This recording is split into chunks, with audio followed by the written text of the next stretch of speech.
வந்ததுங்க. இதில் சீச்சம்னா கொஞ்சம் ஓரளவுக்கு நைஸாக விடுவோம், நல்லாவும் இருக்கும்.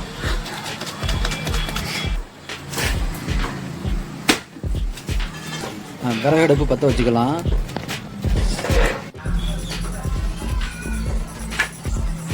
அடுப்பு பற்ற வச்சுக்கலாம். சட்டியை தூக்கி வச்சிடலாம்.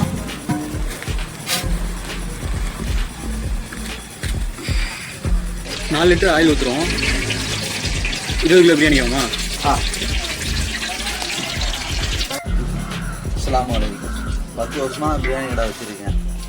கொஞ்சம் கொஞ்சமாக போட்டு கல்யாண தேவைக்கு கொடுக்குறேன், சின்ன சின்ன ஃபங்க்ஷனுக்கெல்லாம் செஞ்சு கொடுத்துட்ருக்கேன். இப்போ வந்து ஒரு 20 கிலோ பிரியாணி செய்ய போகிறேன். அதுக்குள்ளே தயாராகிட்டு இருக்கு. ஞாயிற்றுக்கிழமை நம்மளுக்கு எப்போதும் ஒரு 30 கிலோ ஓடிக்கிட்டு இருக்கோம். ஒரு தேவைக்காண்டி ஒரு 20 கிலோ பிரியாணி செஞ்சுட்டு இருக்கேன்.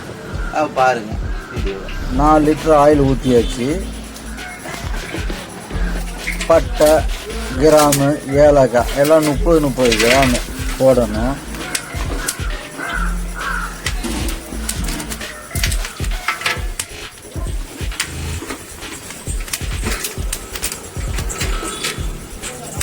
ஒரு 100 கிராம்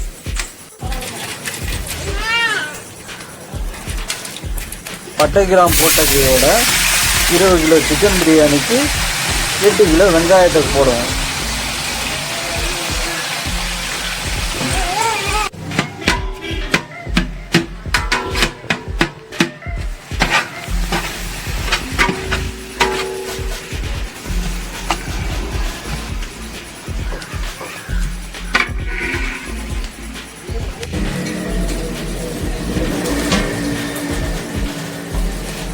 வெங்காயத்தை போட்டு ஒரு கிண்டி அதை ஒரு சீக்கிரமாக வேகணும்னா சீக்கிரமாக மூடி வச்சிட்டிங்கன்னா அது கொஞ்சம் நேரத்தில் சீக்கிரமாக வதங்கிடும். கேஸில் செய்கிறதோட விறகுல தம்மு போட்டு செய்கிறது செம்ம அல்டிமேட்டாக இருக்கும். சாப்பிட்டா அதோட டேஸ்ட்டு வேறு எதுவுமே இல்லை. வெங்காயம் பொன்னிறமாக ஆகிற வரைக்கும் கொஞ்சம் அப்படியே வதக்கி கிண்டி மூடி வச்சா நல்லது.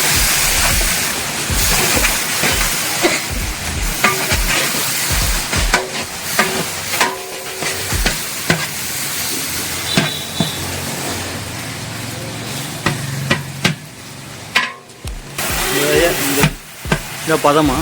இந்த வெங்காயம் இப்போ பதமாக இருக்குது. இது பொன்னிறமாக மாறுற வரைக்கும் இந்த வெங்காயத்தை கிண்டிக்கிட்டே இருக்கணும். ஒரு 20 நிமிஷத்தில் இது பொன்னிறமாக மாறிடுங்க. பொன்னிறமாக மாறின நீங்கள் அதுக்கப்புறம் மற்ற பொருளை ஆடு பண்ணுவீங்க. வெங்காயம் எந்த அளவுக்கு வதங்குதோ அந்த அளவுக்கு சுவையாக இருக்கும். லைட்டாக பொன்னிறமாக வந்திருக்குங்க. லைட்டாக பொன்னிறமாக வந்திருக்கு. இன்னும் ஒரு 10 நிமிஷத்தில் நல்ல ப்ரௌன் ஆகிடும். அதுக்கப்புறம் நம்ம மசாலாலாம் ஆட் பண்ணுவோம். இஞ்சி பூண்டு வெங்காயம்லாம் ஆட் பண்ணுவோம்.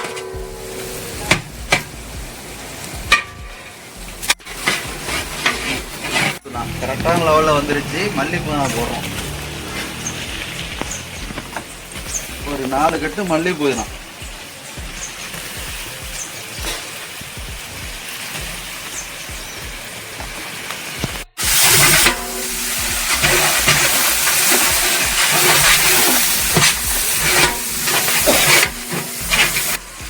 ஆச்சி மிளகாத்தூள் 200 கிராம்.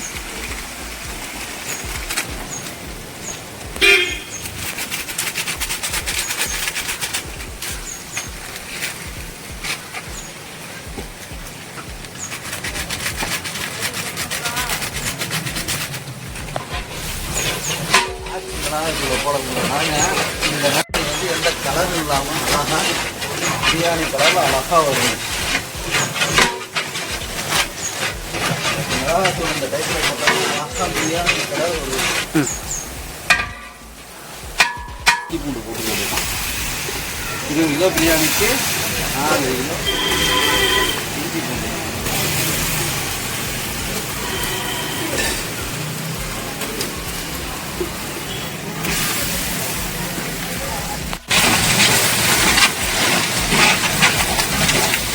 இது நல்லா கிண்டி விட்டு இதில் உள்ள எண்ணெய் தெரிஞ்சு வரணுங்க. அந்த ஆயிலில் வந்து தெரிஞ்சு வரும். இந்த நேரத்தில் பச்சை மிளகா போட்டுக்கணுங்க.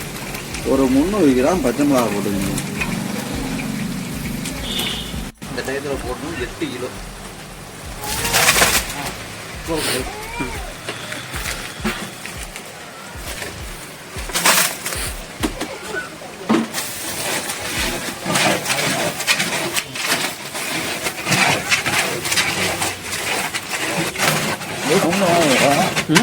இந்த மாரி கையில் கரெக்டாக இந்த அளவுக்கு ஒரு 4 கையை போட்டுக்கணும்.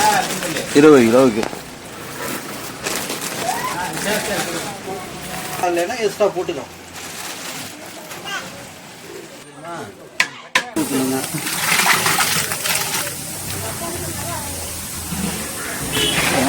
கிண்டிக்கிட்டு இந்த தயிரை போட்டாதாங்க அப்படியே சோறு அப்படியே பதமாக இதமாக ஒரு சுவையை ஊட்டுறது தயிர் தாங்க.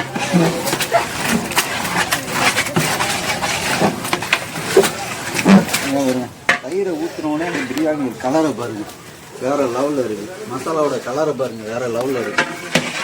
இந்த பிரியாணி 3 உப்பு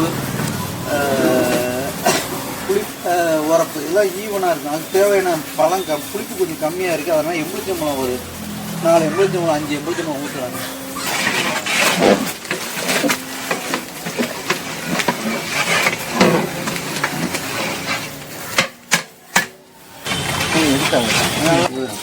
இப்போ சரியான பக்கம் வந்துருச்சுங்க. இப்போ தண்ணி ஊற்றணும். அந்த தண்ணி ஊற்றணும் என்னன்னா நம்ம இங்கே அரிசி வேக வைக்கிறதுக்காண்டி தண்ணி அங்கே ரெடி பண்ணிக்கிட்டு இருக்கோம். அந்த தண்ணி இதில் ஊற்றணும். கரெக்டான நேரத்தில் இப்போ தண்ணி ஊற்ற வேண்டிய டைம்னா ஊற்ற வேண்டியதான். இப்போ பண்ணுற மசாலாங்க இது. இந்த மசாலாவை போட்டால் இங்கே டேஸ்ட்லேருந்து இது தகுந்த மசாலா எப்படின்னா பட்டை கிராம்பு ஜாதிக்காய் ஜாதி பத்திரி இதெல்லாம் போடுறோம். ஏன்னா இது உடல் ஆரோக்கியத்துக்காண்டி போடுறோம். செரிமானத்தன்மை எல்லாத்துக்கும் சுவைக்கு எல்லாத்துக்கும் வாடைக்கு நறுமணத்துக்கு எல்லாத்துக்குமே இது யூஸ் ஆகுது. இது நம்மளுக்கு இந்த பிரியாணிக்கு தகுந்த மாதிரி போட்டுக்கணும். ஒரு 50 கிராம் இதுக்கு போட்டுக்கலாம். 20 பிரியாணிக்கு 75 கிராம் போட்டுக்கலாம். தண்ணியை நல்லா கொதிக்க வைக்கணும். நல்லா தண்ணியை கொதிக்க வச்சு இந்த தண்ணியை தான் நம்மளுக்கு ஒரு கிலோவுக்கு 700 மில்லி. ஒரு கிலோவுக்கு 700 மில்லி. அப்போனா 10 கிலோவுக்கு 7 லிட்ரு, 20 கிலோவுக்கு 14 லிட்ரு அதில் தண்ணியை ஊற்றணும். உப்பு தேவையான அளவுக்கு உப்பு எப்படின்னா தொண்டைக்கு கரைக்கிற மாதிரி உப்பு போடணும். தொண்டைக்கு கரைக்கிற மாதிரி உப்பு இருக்கணும். சரிங்களா? அந்த தண்ணி ஊற்றிக்குவா, பச்சை தண்ணி ஊற்றிக்குவா.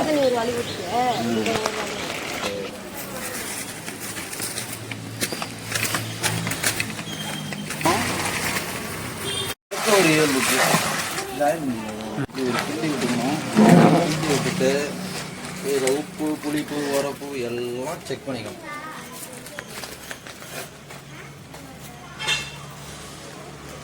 புளிப்பு இருக்கு, உரப்பு இருக்கு, உப்பு தான் கொஞ்சம் கம்மியாக இருக்கு, போட்டுக்க வேண்டியதான்.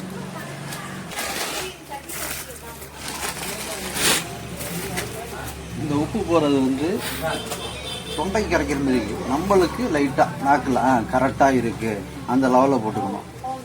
அரிசிக்கு தொண்டைக்கு கரைக்கிற மாதிரி போனால் இதுக்கு வந்து லெவலாக போட்டுக்கணும். தண்ணியை ஊற்றின உடனே நெருப்பு அதிகமாக எரியணும். அப்போ தான் தண்ணி வத்தாது. நல்லா தெரிஞ்சுங்க. நல்லா அதிகமாக நெருப்பு எரியணும்.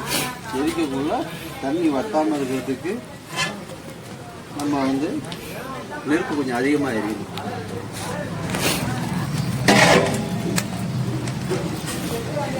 நம்ம இந்த தண்ணியில் கொதிக்க வைக்கிறோம். அதில் உப்பு போட்டிருக்கோம். அக்கி பார்க்கணும். அக்கி பார்த்து தொண்டைக்கு கடிக்கிற மாதிரி உப்பு இருக்கணும்.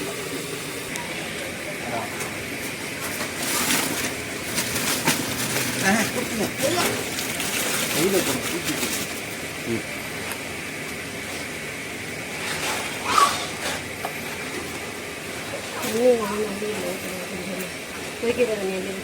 உடையாம பொறுமையாக பதமாக கிண்டணும். சும்மா கிண்டிக்கிட்டே இருக்கக்கூடாது. லைட்டாக பதமாக 2 வாட்டி கிண்டிட்டு விட்டுறணும். இந்த நேரத்தில் நீங்கள் உப்பும் பார்த்துக்கலாம். உப்பு பத்தலைனாலும் போட்டுக்கலாம். இது உப்பு பார்த்துக்கிட்டு உப்பு இப்போ எனக்கு கரெக்டாக இருக்குது. உங்களுக்கு பத்தலைன்னா போட்டுக்கோங்க.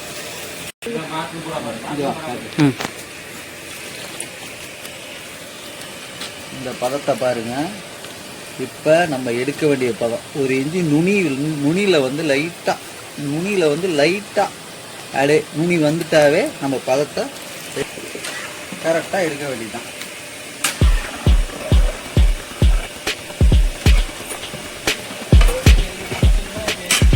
என்னது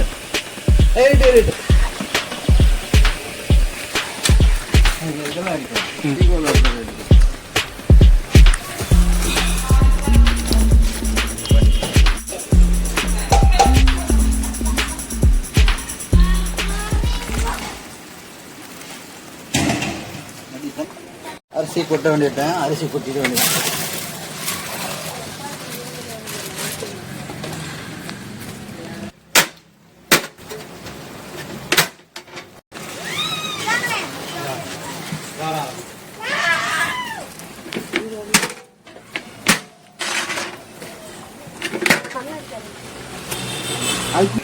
வரேன்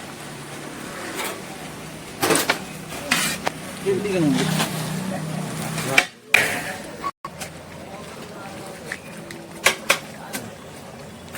போங்களப்பா. 4 சைடு கல்லை ஏற்றிக்கிட்டீங்கன்னா கொஞ்சம் வெயிட் உட்காந்தா தம்மு உட்காரும், நெருப்பாயிடும். இந்த மாரி நெருப்பை ஒரு 10 நிமிஷம் போட்டுக்கணும். அதுக்கப்புறம் ரவுண்டு கட்டிடணும்.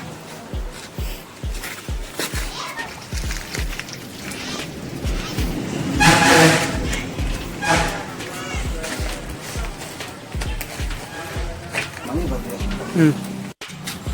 சைட்லேருந்து புகை வராதுக்கு புகை வந்துருக்கா இனிமேல் க்ளோஸில் வைக்கணும்.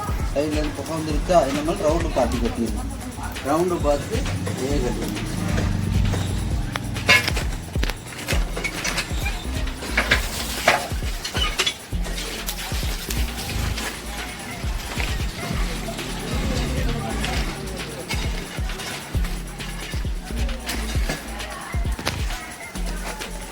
அடி பிடிக்காம இருக்கும்.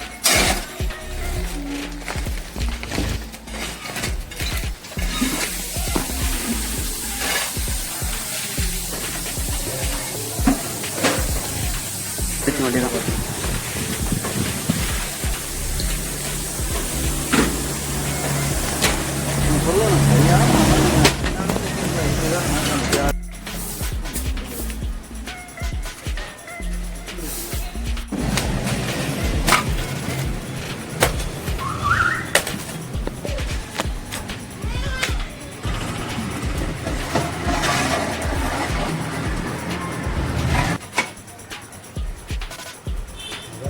அடியிலேருந்து எடுத்தாலும் எவ்வளோ உதிரி அதுக்கு வரும்.